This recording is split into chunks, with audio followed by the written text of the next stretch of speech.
Գյուրջան Կասկադ, հասանելի բնակարաններ 65 ամիս մարման ժամկետով։ Որ հիմնվելով նաև ադրբեջանական մամուլի վրա, ես կարող եմ բառացի մեջ բերել, որ ադրբեջանական մամուլը հույս ունի, որ Սամվել Կարապետյանին իրենց կհանձնեն։ Ինչպես եք մեկնաբանում այս հայտարարությունը,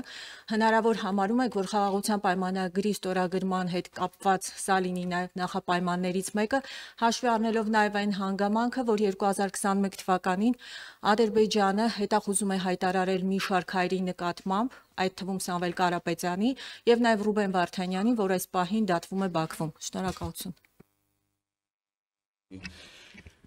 Դուք ասիք ադրբեջանագետ, դե նման ադրբեջանագետների վերլուծությունների պատճառով էլ մենք հայտնվել ենք այս վիճակում ժամանակին։ Բացարձակ ներողություն արտահայտությանս, տխմարություն է այս վերլուծությունը, որևէ արձագանք, մեկնաբանություն սրան չի էլ կարող հնչել։ Հանրային ռադիո։ Ես էլ կթողնեմ առանց մեկնաբանության, որովհետև կոնսպիրոլոգիաներին երբեք չեմ հավատացել եւ չեմ էլ ուզում, որ ինչ-որ մեկը հավատա։